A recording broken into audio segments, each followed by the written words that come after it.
So, I could come at it from a purely self-defensive point of view, purely the self-defensive perspective or desire, but I don't think I'm going to do that. I think we really need to touch on this thing called weird and weirdo a little bit. I'm not saying there are not weirdos in the world. I'm not saying I'm not one of them. I just think we need to touch on it a bit. Because it really seems to be something that we do, that I'm familiar with in America anyway, since I began to have weirdo ideologies and weirdo paradigms. You know? Oh, by the way, you're looking at some few words or quotes from Malcolm X right there, aka Malcolm Little. I picked this shirt up, like the weirdo that I am. Just curious what it would say, what it'd be about. Up and down, on the street that I'm on right now is Colonial. And it turns out to be a very skimpy shirt. Virtually new, you know, practically new. You find it at Goodwill Home Center. You can find it at Goodwill, Salvation Army. It's a decent shirt. And when I was talking about you prior to this, I ended up talking about the Johnny suit. About how Johnny suits, they're not really considered weird.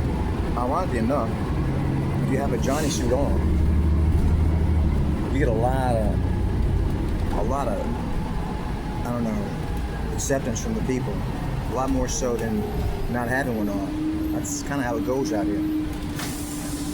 But have you ever read the book, the autobiography rather, of Malcolm X, or watched the movie by Spike Lee? You'll see at one point, Spike Lee, or Malcolm X, was wearing something called they call it a zoot suit. I think it's spelled Z-O-O-T. Just a second. And for what he was on, for the surplus he ran in, and, you know, that was good. That was cool for him. But there were certain people who looked at him, especially once he.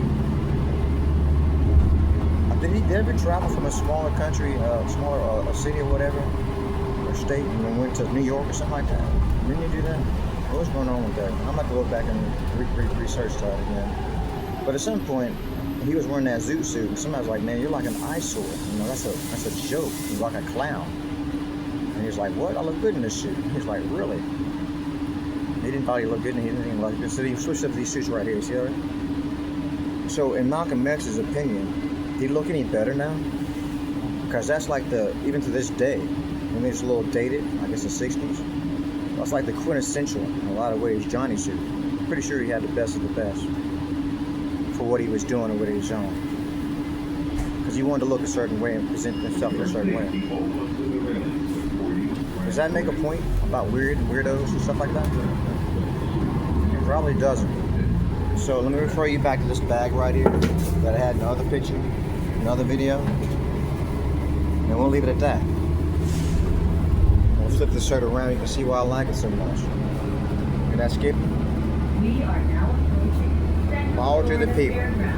Brothers and sisters, right on. Y'all remember that right there? That little fish right there. When I first got acquainted with that fish, this is kind of off the subject, it was on an Afro pick.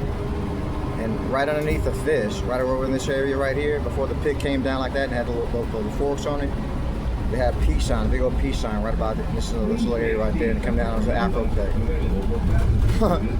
I found out many years later where that came from.